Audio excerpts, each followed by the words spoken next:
얼마 전 홀로서기에 성공한 30대 후반 여성이에요. 저를 이용하기만 하려던 시댁과 손절한 사연 한번 들어보시겠어요? 저는 남편보다 8살 어려요. 그리고 그 이후로 결혼 전 시모가 결혼을 반대했었죠. 웃긴 건 그때 당시 제 나이가 20대 후반이었다는 거예요. 절대 어린 나이가 아닌데 그래도 시모는 결혼을 반대하더군요. 그리고 시모도 시부와 10살이나 차이가 나는데 말이죠. 결혼을 안 했더라면 차라리 나았을 텐데 어쩌겠어요. 그때는 둘이 로미오와 줄리엣이라도 된 것 같은 기분이었거든요. 반대하면 더 타오른다더니 옛말 하나 틀린 거 하나 없더군요. 남편이 처음이자 마지막으로 한 번만 만나보라며 자기 부모님을 설득했고 결국 저는 시부모를 볼 수 있게 됐어요. 그래, 내 듣기로는 아버지께서 몇 해 전에 돌아가셨다고?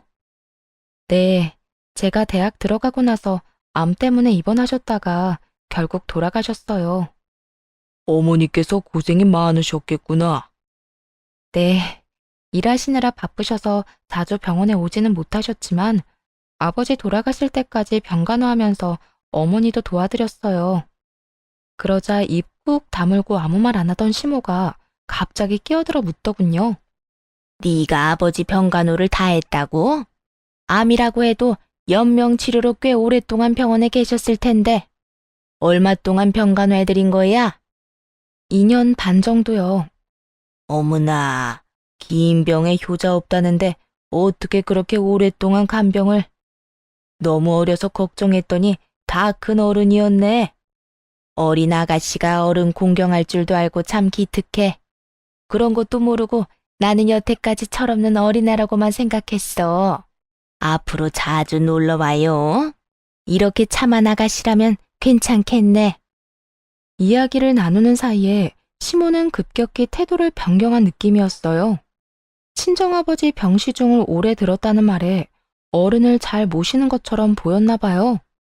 아버지 아프셨을 때는 제가 대학생이라 시간이 많이 남았었거든요. 그리고 저 말고 시간 뺄 수 있는 사람도 없었고요. 만약 일하고 있었다면 병간호를 못 해드렸을 수도 있겠죠. 그렇지만 그 일을 통해 시모에게 인정받게 되어 잘 됐다고 생각했어요. 그렇게 가까스로 시댁의 인정을 받고 당당히 결혼을 할 수 있었죠. 시모의 결혼식 낙에 어떤 꿍꿍이가 숨어 있다는 것도 모르고요. 그때는 그저 어른들 잘 모시면 되겠지 하며 편하게 생각했던 것 같아요. 그렇게 결혼을 하고 나이가 많은 남편 때문에 이세를 좀 빠르게 갖기로 했어요. 그런데 생각보다 자연 임신이 잘 안 되더군요. 제 나이가 많은 편이 아닌데 임신이 잘 안 되니 가족들은 걱정하기 시작했어요. 게다가 결혼 후 3년 차에 난임병원을 찾으려고 했는데 그 계획도 무산돼 버렸어요. 시부가 뇌졸중으로 쓰러졌다는 연락을 받았거든요. 산부인과 예약을 취소하고 급히 시부가 있는 병원으로 달려갔죠. 남편은 의사와 간호사에게 붙들려 시부 상태에 대한 이야기를 듣고 있었어요. 그러던 중 시모가 다가와서 그러더군요. 아가, 네 시아버지 뇌졸중으로 실려온 거야. 당분간 입원해 있어야 하고 병원에서 통합 간병인지 뭔지를 해준다는데 네 시아버지가 워낙 깔끔한 성미잖니. 바로바로 원하는 거 안 해주면 짜증내고 기분도 많이 안 좋아질 텐데 걱정이다. 나는 늙어서 힘도 없고 아는 것도 없으니 의지가 안 될 거고. 그러니 네가 시아버지 병수발 좀 들 수 있겠니? 아버님 퇴원하시고 나서요? 아니, 퇴원하려면 아직 한참 멀었어. 그 전에 병원에서 돌봐줄 사람이 필요해. 더 할 필요는 없고 딱 네 아버지 병간호했던 것만큼만 하면 돼. 아, 그러면 일 끝나고 와서 저녁에 봐드리면 될까요? 저녁에? 제대로 병간호하려면 일 그만둬야지. 저녁에만 필요한 거면 뭐하러 너한테 부탁하겠니? 그러니까 잘 좀 부탁한다. 네가 해본 적 있다니 이렇게 부탁하는 거야. 일을 그만두라고요? 그건 남편이랑 상의해봐야 할 것 같아요.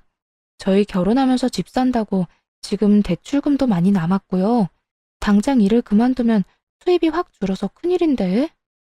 예, 네 남편이 그 정도 능력도 없겠니? 아버지가 아픈데 돈 때문에 뭐라 하진 않겠지. 그럼 일 언제부터 그만둘지 알아보고 연락다오. 최대한 빨리 그만두고 간호 좀 해드려. 벌써부터 짜증을 내서 큰일이야. 시모는 제가 무조건 병수발을 들 거라는 생각을 하고 있더군요. 마음이 참 착잡했어요. 애를 가지려면 병원을 꼬박꼬박 다녀야 하는데 시부 병수발을 들라니. 매일매일 병수발을 들다 보면 2세 계획은 무산되고 애 없이 몇 년을 더 있어야 할 테니까요. 게다가 중간에 애가 생겨도 문제였죠. 임신했다고 병수발을 들게 하지 않으리라는 보장도 없잖아요. 혼자 아무리 고민해봐야 답은 안 나오니 일단 남편에게 말해보기로 했어요. 오빠, 어머님이 나더러 아버님 병간호하래. 내가 경험이 있으니까 부탁하신 것 같은데 우리 2세 계획은 좀 미뤄질 것 같은데 괜찮아? 괜찮지. 근데 정말로 아버지 병간호 해주려고? 너무 고맙다 진짜. 이렇게 착한 와이프 얻은 것도 복이지. 엄마는 나한테 고마워야 한다니까. 요즘 세상에 누가 시아버지 간병을 해? 근데 어머님께서 일 그만두고 아버님 병수발 들라고 하셔. 둘이 벌어도 생활비 많이 빠듯한데 어머님은 하루 종일 봐주길 원하시더라고. 뭐? 네가 일을 왜 그만둬? 저녁에만 병원에 가면 되지. 엄만 도대체 무슨 생각이신 거야? 일 그만두는 건 안 돼. 지금 들어가는 돈이 얼만데. 우리 결혼할 때 쓴 돈도 빨리 갚아야 한다고. 그럼 어떻게 할까? 그냥 저녁에만 돌봐드려도 되겠어? 그런데 어머님이 그렇게 말씀하셨으니 오빠가 대신 이야기 좀 해줘. 내가 이야기하면 변명처럼 들리고 하기 싫어하는 것처럼 보이잖아. 그럼 내가 나중에 엄마한테 말해놓을게. 너 일 그만두면 안 된다고. 솔직히 출산휴가나 육아휴직은 나라에서 돈이라도 좀 나온다지만 간병은 아닌데. 내 말대로 해. 그리고 집 산다고 대출을 얼마나 당겼었는지 엄마도 알면서. 너 일 그만두면 이 오빠 진짜 말라 비틀어질지도 몰라. 그럼 오빠가 꼭 좀 말씀드려줘. 나도 일해야 해서 하루 종일 봐드리기는 어렵다고. 그럼 그렇게 알고 저녁에만 아버님 병간호 해드릴게. 그래. 저녁에도 너무 늦게까지 있지 말고 9시 넘으면 집에 와. 어차피 그 시간 넘도록 남아있는 사람도 없을걸? 그렇게 남편과 대화를 하고 한결 홀가분해진 마음으로 시부의 병실을 찾아갔어요. 그리고 시모에게 말했죠. 어머님, 오빠한테 혹시 연락 받으셨어요? 무슨 연락? 나는 연락받은 거 없는데. 왜? 무슨 일 있니? 무슨 일이 있는 건 아니고요. 아버님 병간호에 대해 이야기했더니 일은 그만두지 말라고 했거든요. 오빠가 직접 말씀드린다고 했는데 많이 바빠서 연락을 아직 못 드렸나 봐요. 그렇게 이야기하자 시모가 저를 보며 누나를 막 부라리더군요. 내가 일 그만두라고 한 거 못 들었어? 저녁에만 잠깐 돌보는 거면 내가 하지 왜 너한테 부탁하겠어? 애들 생각하는 것 좀 봐. 어떻게 시아버지 아프고 힘들어하는데 돈 때문에 간호를 못하겠다고 해? 너 혹시 네 아버지 간호할 때도 이런 식이었니? 눈 가리고 아웅하고 막 이랬어? 그런 게 아니라 집 대출금 갚는 것도 그렇고 혼자 일하기는 너무 힘들다면서 오빠가 저더러 일은 무조건 하라고 하더라고요. 제 몸이 하나인데 모두의 말을 들을 수는 없잖아요. 넌 그 정도도 남편한테 말 못하니? 네가 먼저 일 그만두고 병간호하겠다고 했으면 아들이 좋아하면서 하라고 했겠지. 그런데 네가 하기 싫어하는 모습을 보였으니까 아들도 하지 말라는 거겠지. 솔직히 정말 화가 났어요. 왜 그런 소리를 들어야 하나 싶더군요. 그래도 꾹 참고 웃으며 시모에게 말했어요. 어머님, 그러면 오빠한테 말 좀 해주세요. 오빠가 제 말은 안 듣더라고요. 지금 전화해서 이야기해 주시면 될 것 같아요. 내가 왜 그런 말을 해? 네가 남편 설득해서 일 그만두고 여기 와야지. 내 아들이랑 이야기해야 하는 건 너야. 가만 보니 얘가 아들이랑 내 사이를 이간질시키려고 하네. 대체 뭐가 이간질이라는 건지 정말 묻고 싶더라고요. 그 나이를 먹도록 이간질의 뜻도 모르나 봐요. 둘의 바람을 동시에 들어줄 수가 없어서 얘기 좀 해보라는 게 어떻게 이간질인지. 딱 보니 시모는 이런 생각인 것 같았어요. 일은 다 며느리인 너에게 맡겨야겠지만 내 아들이랑 싸우기는 싫다. 그 얕은 수가 다 보여서 너무 열받았어요. 아니, 누가 병수발 안 든다고 했냐고요. 기껏 양보해줬으면 해결 안 된 나머지는 어떻게 할 건지 이야기를 끝내야 하잖아요. 돈 때문에 절대 일을 그만두면 안 된다는 남편. 일을 아예 그만두고 하루 종일 시아버지 병수발을 들라는 시어머니. 그 사이에서 더 이상 이리 치이고 저리 치이고 싶지 않더군요. 그래서 일단 직장의 연차부터 일주일치 한꺼번에 제출했어요. 그리고 나와서 남편에게 말했죠. 오빠, 나 내일부터 일 안 해. 어머님 말씀대로 낮에도 아버님 병간호하려고. 오빠가 어머님한테 말 안 한 것 같더라. 어머님도 오빠한테 말하기 싫다고 하시고. 그래서 그냥 내가 일 그만두고 하루 종일 아버님 수발 들기로 했어. 뭐? 이렇게 갑자기 일을 그만두면 어떡해? 그럼 내가 뭘 어떻게 할 수 있는데. 어머님이 나더러 하루 종일 간병하라고 하시는데 그렇다고 어머님이랑 싸워? 그러면 오빠가 좋겠어? 구구절절 맞는 말만 하자 남편은 아무 말도 못하고 한숨만 쉬더군요. 속으로 쌤통이다 싶었어요. 그러게 미리 둘이서 이야기 다 끝냈으면 이럴 일 없잖아요. 그제야 남편도 저한테 화만 내고 있을 수는 없다고 생각했나 보더라고요. 여보세요, 엄마. 도대체 이게 무슨 짓이에요? 며느리가 시아버지를 저녁에만 봐주면 되지. 무슨 하루 종일 부려먹으라고 일까지 그만두라고 하냐고요. 너 지금 네 마누라 편드니? 걔가 뭐라고 해? 걔가 이 말 저 말 안 가리고 전하면서 우리 싸우도록 만드는 거지? 도대체 무슨 소리 하시는 거예요? 엄마가 일 그만두라고 윽박질렀다면서요. 그러니 와이프가 결국 그대로 했다잖아요. 온종일 며느리 공짜로 부려먹을 생각이면 차라리 간병인 사서 쓰세요. 아버지 앞으로 보험 나오는 것도 있잖아요. 와이프한테 한 달 월급만큼 안 줄 거면 일 시킬 생각도 말고요. 얘는 너희 아버지 앞으로 나오는 돈을 왜 그런 데다 쓰니? 아버지 아파서 또 목돈 들면 어떡하려고? 집안에 노동력이 있으면 써야지 왜 아껴? 너 능력 없니? 혼자 벌어서 살림 꾸릴 만큼의 능력도 안 돼? 제가 결혼할 때 뭐 부모 덕이라도 봤어요? 저한테서 능력 찾지 말고 엄마나 잘해요. 아빠는 엄마 남편인데 엄마가 알아서 책임지고 수발 드는 게 맞지.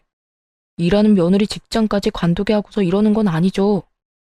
겉으로는 남편이 저를 위하는 것 같았지만 사실은 아니라는 걸 잘 알고 있었어요. 생활비가 줄면 자기 용돈도 줄 테니 그게 걱정돼서 싸워주는 거였죠.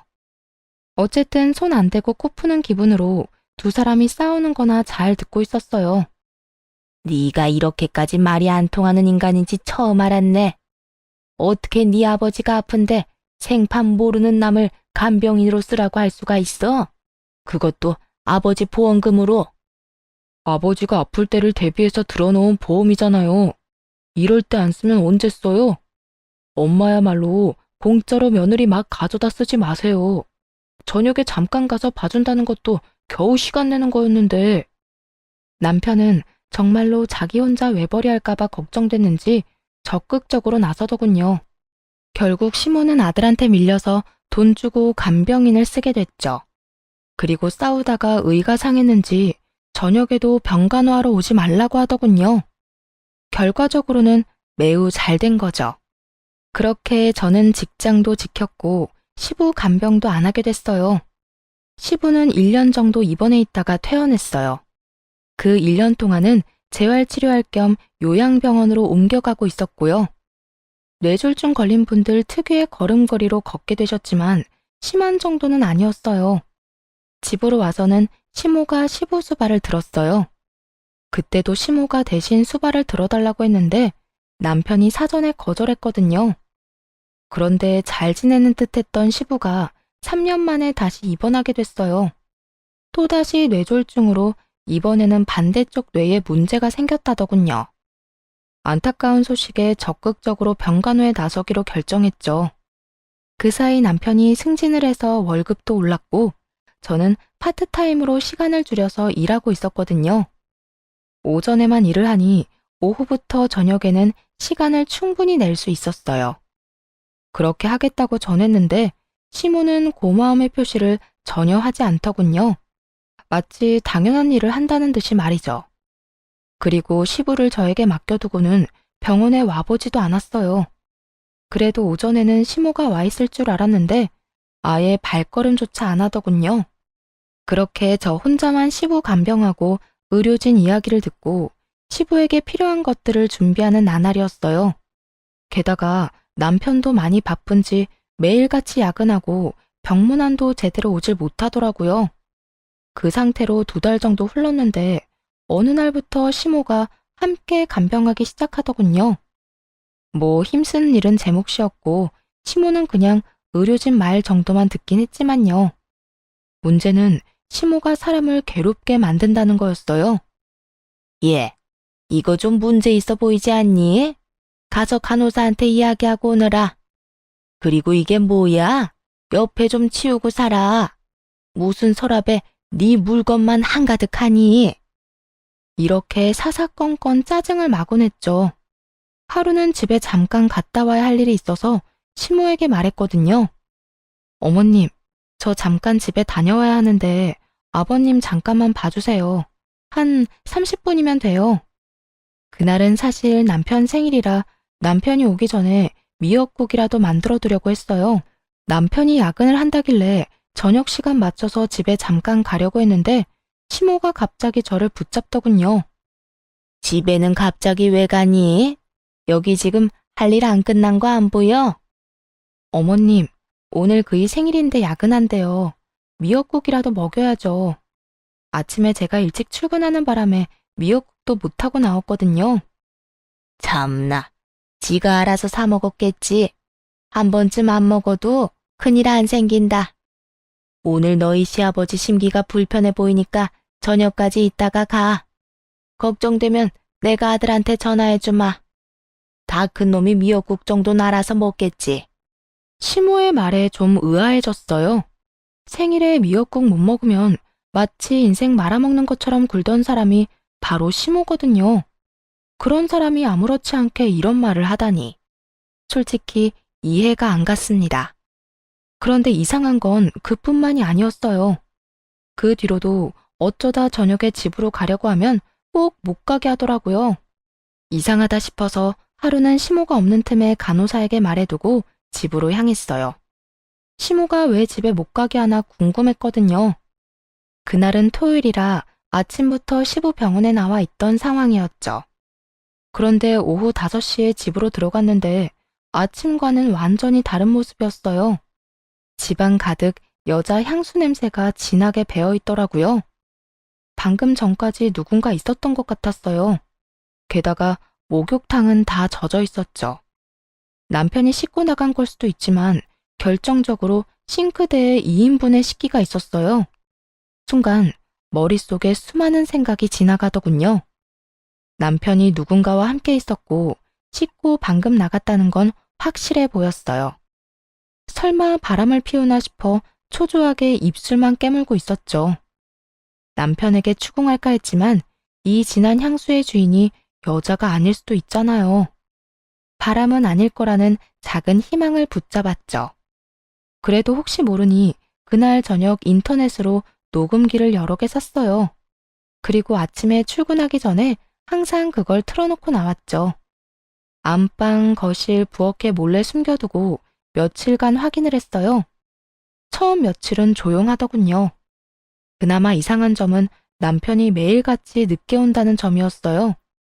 평일 내내 야근을 하는 건 아무래도 좀 수상하잖아요. 그러다 드디어 주말에 남편의 이중 생활이 녹음기에 딱 걸리고 말았어요. 자기야, 와이프는 내가 이렇게 집에 왔다 갔다 하는데도 모르나 봐? 몰라. 요즘 많이 바쁘거든. 그러니까 내가 너 여기로 불렀지. 밖에서 노는 것도 좋지만 역시 집이 최고잖아. 와이프 몰래 스릴도 즐기고. 오는 시간이 좀 늦어졌으면 좋겠는데 그 여자는 단 한 번을 늦게 오는 법이 없어. 그러면 우리한테는 다행이지. 쓸데없이 빨리 오진 않을 거 아니야? 그런데 우리 집은 언제쯤 계약되는 거야? 얼른 거기서 살고 싶단 말이야. 계약은 벌써 끝났지. 이제 몸만 들어가면 돼. 엄마한테 돈까지 빌려서 가는 거니까 나중에 우리 엄마한테 잘해. 알았지? 걱정 마. 내가 어른들을 얼마나 잘 모시는데. 그래도 병수발까지 들기는 좀 힘들겠지만 혹시 집에 아프신 분은 없지? 그럼 아픈 사람 없어. 다들 건강하셔. 그리고 아직 그런 거 생각 안 해도 돼. 그 여자랑 이혼하고 나면 생각할 문제지. 그래서 이혼은 언제 할 건데? 언제까지 나 이렇게 외롭게 둘 거냐고. 조금만 기다려줘. 때가 되면 내가 다 알아서 할 테니까 그때까지만 좀 참아. 알았지? 그런 대화가 함께 쪽쪽 소리까지 듣고 있으려니 귀가 썩을 것 같더군요. 게다가 시모에게 돈을 빌려서 상간녀와 살 집을 마련했단 말에 정신이 확 들었어요. 순간 남편에게 전화하려다가 말았습니다. 혹시라도 증거 불충분으로 이혼할 때 불리하면 어떡하나 싶어서요. 지금 이 상황만으로도 충분히 억울한데 재산 분할이며 위자료도 제대로 못 받으면 정말 억울할 것 같더라고요. 시모에게는 말을 해야 하나 말아야 하나 고민했어요. 팔은 안으로 굽는다는데 제 말이 통하기는 할까 하는 생각이 들었거든요. 그래서 결국 말하지 않기로 했어요. 그리고 조심스레 증거를 모으기로 했죠. 그런데 며칠 지나지 않아서 시모가 뜬금없이 이런 말을 하더라고요. 너 요즘 돈을 어디에다 쓰니? 내가 보니까 돈 쓸 곳이 없어 보이는데 왜 집에 돈이 없다고 했어? 네? 그게 무슨 말씀이세요? 아니, 너 네 남편한테 돈이 부족하다고 나한테 돈 좀 빌리라고 말했다면서. 설마 시아버지 병수발 하는데 돈 안 줬다고 그러는 건 아니지? 그렇게 말하며 시모가 눈을 새초롬하게 떠 흘겨보더군요. 그제야 남편과 상간녀가 나눈 대화가 떠올랐어요. 시모에게 돈을 받아 둘이서 살 집을 샀다는 그 대화 말이에요. 그러자 저도 모르게 화가 확 치밀었죠. 너 남의 돈 그렇게 함부로 가져가는 거 아니다.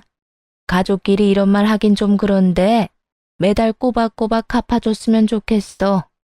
아들이 나중에 한꺼번에 갚아준다고 했는데 그게 마음처럼 되겠니? 차라리 매달 조금씩이라도 돌려받는 게 마음 편하지. 혹시 돈이 없으면 친정에서 빌려서라도 갚아라. 알았니? 그 말을 듣는데 진짜 한 소리 퍼붓고 싶더라고요. 내가 그걸 왜 갚냐고요. 지금 바람난 남편놈 두고 시부 병수발 들고 있는 이 현실만으로도 열받아 죽겠는데 솔직히 이때는 증거고 뭐고 다 때려치우고 떠나고 싶은 마음뿐이었어요. 꾹 참은 보람이 있는지 남편 뒷조사를 통해 분류는 제대로 잡을 수 있었어요. 상간녀는 같은 회사 직원이었더라고요. 그런데 녹음기에 남겨진 남편과 시모의 대화가 정말 충격적이었어요. 야, 너 이제 나한테 네 마누라 잡아두라고 시키지 마라. 그년이 눈치가 빨라서 이제 둘러댈 것도 없어. 엄마, 조금만 더 부탁해요. 조금 있으면 나도 그런 부탁할 일 없어요. 아니 근데 진짜로 너 안 들킨 거 맞니? 요새 걔 표정이 안 좋던데. 너 바람난 거 들키면 네 마누라가 시아버지 간호한다고 하겠어? 지금 당장 때려치우고 나가겠지. 아직 열심히 간호하고 있는 거 보면 모른다니까. 어차피 아버지 돌아가시면 그 여자 필요도 없어질 텐데 그때 돼서 이혼하자고 하면 지가 뭐 어쩌겠어요. 그러니까 좀만 참아요. 엄마도 편하고 좋잖아. 두 사람이 같이 짠 거였더라고요. 남편놈은 외도 숨기려고 시모 이용했고 시모는 시부 간병 안 하려고 남편 도와 저를 붙잡아 둔 거고 둘 다 그나물의 그 밥처럼 폭삭 상한 인간들이었죠. 며칠 후 남편에게 아무 이유도 되지 않고 이혼하자고 말했죠. 증거를 들고 있으면서도 상간녀 이야기는 꺼내지도 않았어요. 왜냐고요? 그래야 남편놈도 뒤통수 맞은 제 기분에 반이라도 느낄 테니까요. 갑자기 무슨 이혼이야? 왜 그러는데? 아버지 병수발 드는 게 힘들어? 그러면 이달까지만 하고 그만둬도 돼. 이달 말이면 집 공사라도 끝나는 모양인가 보더군요. 그러니 우리 집을 외도 장소로 이용할 필요도 없을 것이고요. 대답도 안 하자 남편이 답답한 듯 캐묻더군요. 진짜 이럴 거야? 대답 좀 해봐. 왜 이혼하자는 건데? 당신이 생각해봐. 내가 왜 이혼하고 싶은 건지. 그렇게 말하니 더 미칠 것 같았나 봐요. 그러거나 말거나 남편 놈은 놔두고 그 다음날 바로 변호사 선임부터 했어요. 그리고 이혼 소송을 진행하기로 했죠. 변호사 선임한 날부터 당연히 시부 병간호는 하러 가지 않았어요. 발길을 뚝 끊었더니 시모에게서 전화가 오더군요. 전화를 받을 생각도 없었지만 사실 전화를 받을 수가 없는 상황이었어요. 왜냐하면 상간녀를 만나야 했거든요. 남편을 시부에게로 보내놓고 상간녀를 만나 잠깐 이야기하자며 카페로 갔어요. 남편과 같은 회사를 다니는 건 알고 있었으니 그 앞에서 기다렸죠. 그 여자는 상간녀 주제에 상당히 당당하더군요. 그래서 무슨 일로 찾으셨어요? 저희가 사귀는 사이인 건 이미 아시는 것 같은데 할 말 있으면 그이랑 하세요. 저는 할 말 없으니까. 죄송한데 남편이랑은 얘기가 안 통해서 여기 온 거예요. 당신한테 말하는 게 더 빠를 것 같아서. 헤어져라 이딴 소리 할 거면 그냥 가세요. 우리는 안 헤어져요. 그 사람이 나 좋다고 결혼까지 하자는데 우리가 왜 헤어져요? 그러니까 이상하잖아요. 제가 남편한테 이혼해달라고 했는데 그 인간이 안 해주겠대요. 왜 그런지 좀 물어봐 주실래요? 평온하게 그렇게 말하자 여자가 잠깐 당황한 듯 말을 못하더군요. 그러더니 뻣뻣하게 웃으며 그랬어요. 그런 이야기하면 내가 흔들릴 거라고 생각했나 본데 착각이거든요. 어디서 헛소리를. 헛소리 아니니까 그쪽이 내 남편 설득해줘요. 내가 진짜로 이혼해준다니까? 정말이야?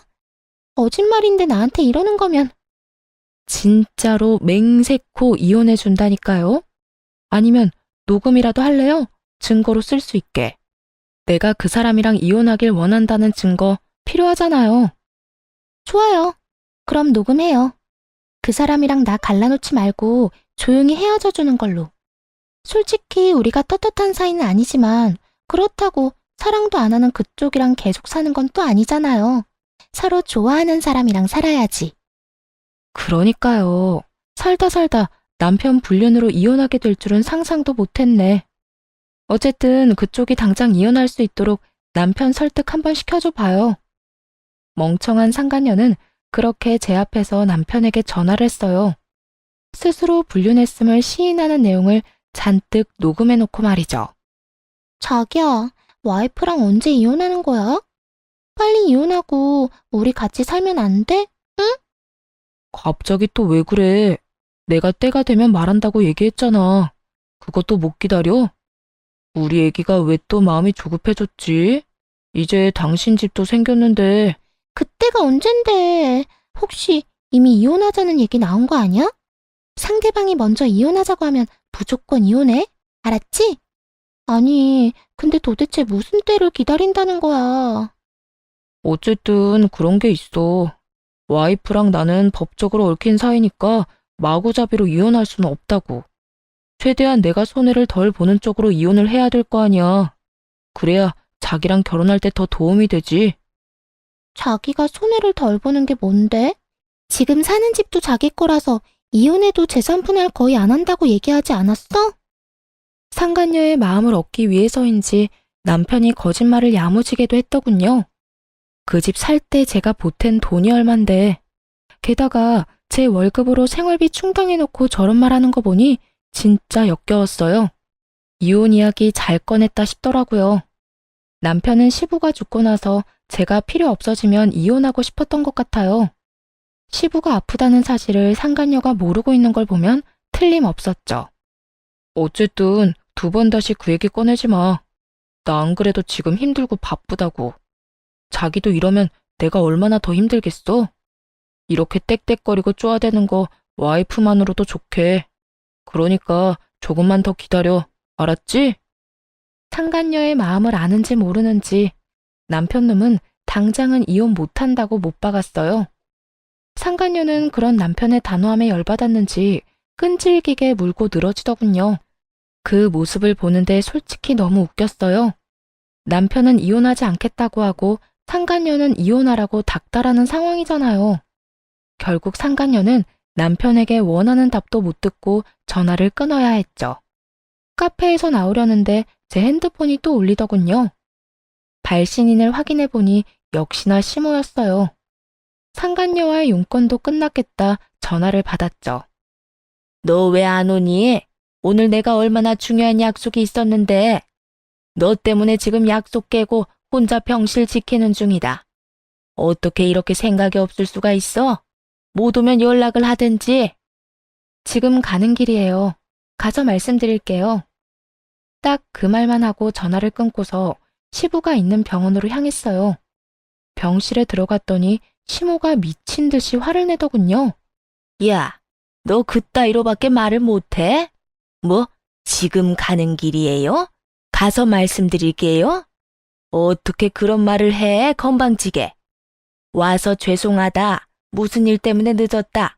그러고 무릎 꿇고 사과해야 되는 거 아니야? 시모가 앞에서 뭐라고 떠들든 귓등으로도 안 듣고 할 일만 했어요. 바로 제 짐을 챙기는 일이요. 시부 병간호를 더 이상 할 필요는 없잖아요. 이미 이혼하자고 남편한테 이야기했는데 말이죠. 시모도 그제야 뭔가 이상하게 느껴졌는지 이내 조용히 눈치를 살피기 시작했어요. 아무 말 없이 짐을 다 싼 후에 시모에게 말했죠. 앞으로 저는 여기 올 일 없을 거예요. 아버님 수발은 이제 남편 상간녀한테 부탁하시면 되겠네요. 남편한테 좋은 여자가 있다는데 제가 힘들게 수발될 필요 없잖아요. 안 그래요? 그렇게 말하자 시모가 깜짝 놀랐는지 아무 말도 못하고 눈을 피하더군요. 그런 시모에게 한마디 더 해줬어요. 어머님도 참 고생하셨어요. 여태까지 아들 바람 피우는 거 도와주시느라. 이제 저희 이혼하고 나면 그런 짓은 안 하셔도 되니까 좋겠네요. 신경 쓸 일이 하나 줄잖아요. 네가 무슨 말을 하는 건지 난 잘 모르겠구나. 그런데 너희 이혼하기로 했니? 나한테 빌려간 돈은 어떡하고? 그 돈 갚기 전에는 이혼 못한다. 다시 돌려줄 때까지 절대로 허락 못해. 아, 그 돈이요? 남편이 어디 썼는지 잘 알 거예요. 저도 들은 적만 있는데 아마 상간녀 집 사주는 데 썼을걸요? 그러니까 돈 받고 싶으시면 상간녀한테 가서 달라고 하세요. 원하시면 제 금융기록 다 까봐도 상관없고요. 그 이야기를 듣자마자 시모가 노발대발하더군요.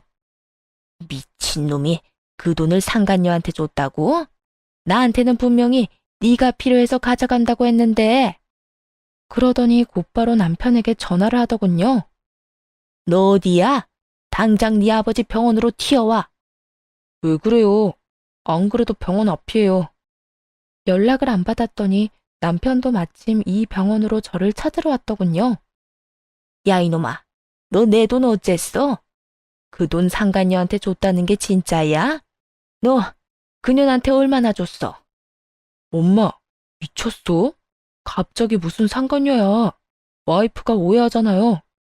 무슨 착각하고 그런 말 하는지 모르겠는데 그만 좀 해요. 시모의 말에 남편놈이 기겁을 하며 자기를 두들겨대는 시모를 떼어내더군요. 이제 와서 네 마누라한테 들킬까봐 걱정이냐? 이놈아, 이미 다 알고 있어. 네 상간녀가 내 돈 가져간 것까지 알고 있더라. 너 도대체 뭐 하고 다닌 거야? 내 돈 받을 수 있는 건 맞아? 그러자 시모보다 더 절박한 표정으로 남편이 저를 바라보며 말했어요. 여보, 아니야. 당신이 오해하고 있는 거야. 내가 다 설명할 수 있어.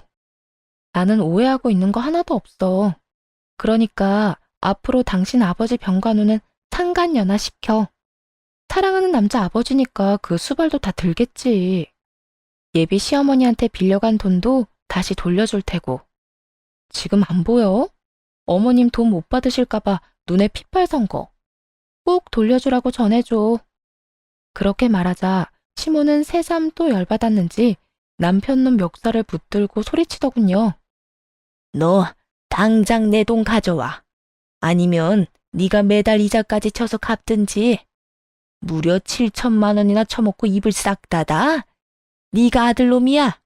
여자한테 미쳐가지고 엄마를 속여? 아, 진짜. 그만 좀 하라고요. 지금 이대로 와이프 보내면 꼼짝없이 이혼이잖아요. 여보, 잠깐만. 저를 붙잡으려는 남편을 시모가 붙들고 아주 난리도 아니었어요. 그런 두 사람을 뒤로하고 집으로 돌아와 짐을 챙겨 나왔죠. 소장도 날아갔는지 그 뒤로 남편이 전화하고 난리 났더군요. 사실 상간녀에게 보낸 소장이 무슨 이유에서인지 한번 반송됐거든요. 그래서 다음에는 회사로 소장을 보내버렸더니 결국 소문이 다 난 거죠. 미혼인 여자가 위자료 소장 받았는데 그 이유가 뭐겠어요? 평소 남편이랑 친하게 지냈기에 사람들 입에서 입으로 아름아름 퍼져나가며 결국 회사 전체에 소문이 나버렸대요. 남편 놈이 제발 만나서 이야기하자길래 상간녀한테도 연락해서 나오라고 했어요. 셋이 만나 깔끔하게 단판 짓는 게 낫다고 생각했거든요. 여보, 진짜로 그런 거 아니야. 불륜이라니. 발뺌을 하시겠다. 이거 보세요. 이미 당신 상간녀가 바람난 거 시인했고 녹음까지 다 해놨어. 증거자료 한번 들어볼래? 상간녀 음성이 녹음된 파일을 들려주니 남편 놈이 이를 꽉 깨물더군요. 그러고는 너무 열받았는지 마침 이쪽으로 오던 상간녀에게 소리를 꽥 질렀어요. 너 미쳤어? 어? 바보 천치가 아닌 이상 네가 유부남이랑 만난 걸 인정하는 녹음을 왜 해? 당연히 이 여자가 이혼해준다고 하니까 그랬지. 아니, 자기야말로 이게 나한테 화낼 일이야? 언제는 이혼하고 나랑 살고 싶다며. 그런데 이제 와서 화내는 거 보니까 이혼 진짜로 하기 싫었나 봐. 아니, 자기야, 그게 아니라. 이 쓰레기야. 내가 장난감처럼 보여? 너 그 집도 온전히 네 거 아니라며? 또 너네 엄마가 집안에 아픈 사람 있어서 병수발까지 들어야 한다고 하더라. 회사에도 소문 다 나서 지금 열받아 죽겠는데. 헤어져. 나 이런 식으로 너랑 만날 생각 없어. 자기야, 잠깐만 있어봐. 내 말 좀 들어보라고. 야, 너 내가 준 돈은 돌려줘야 할 거 아니야? 이 미친놈아. 그 돈은 내 위자료야. 너한테 돌려줄 필요 없다고. 너 같은 사기꾼한테 당한 거 생각하면 그것도 싼 거지. 상간녀와 사이가 틀어지는 바람에 남편 놈은 그쪽을 달래느라 정신이 없었어요. 하긴 저하고는 이미 법적으로 정리가 되어가고 있었으니까요. 남편 입장에서는 저쪽이라도 건져야 자기 살구멍이 보이지 않았겠어요? 그렇게 저와 남편은 이혼하게 됐어요. 당연히 남편의 불륜, 시부를 모시던 제 상황 등이 참작되어 제게 유리하게 끝났죠. 그런데 판결이 나고 전 시모가 친정까지 저를 찾아왔더군요. 얘야, 이제 그 여자랑 우리 아들 헤어졌어. 그러니까 다시 제자리로 돌아오거라, 응? 우리 아들 혼자서 힘들어하는 거 보니 내가 더 힘들구나. 너도 어차피 이혼하고 힘들지 않니? 우리가 앞으로 너 하고 싶은 대로 다 하게 해줄 테니. 아주머니, 저는 다시 돌아갈 생각 추호도 없어요. 두 사람이 한 행동이 괘씸해서 싫어요.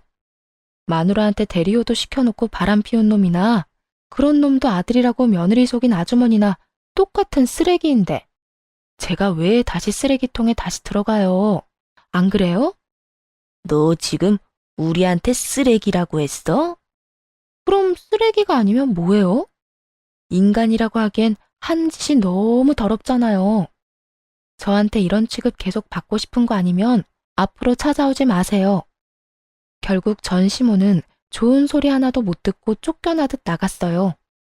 정말 괘씸하기 짝이 없었어요. 사람을 한껏 기만해놓고 이제 와서 다시 돌아오라뇨? 제대로 용서를 구한 적도 없으면서 그저 자기들이 힘들어서 찾아왔으면서 이혼하고 나서 전 남편이 힘든 상황에 처한 건 맞아요. 아니, 자기가 뿌린 대로 거둔 상황이죠. 저한테 재산 분할해주고 위자료까지 줘야 해서 살고 있던 집도 팔아야 했고, 상간녀와는 싸우고 헤어지는 바람에 그쪽 집으로도 돌아갈 수 없게 됐거든요. 그러니 결국에는 자기 부모님 댁으로 비집고 들어갔다고 하더군요. 게다가 전 시모는 병수발 들어주던 며느리 잃고 아들에게 빌려준 돈도 못 받았어요. 상간녀가 집을 팔긴 했지만 그 돈을 상간녀 위자료로 저한테 줬다고 하더라고요. 상간녀는 자기 돈으로는 절대 줄 생각 없다고 말했다고 하고요. 전 남편에게는 그게 말도 안 되는 일이었나 봐요. 헤어졌으니까 상간녀 위자료는 네가 내라며 상간녀를 엄청 쫓아다녔다고 하더군요.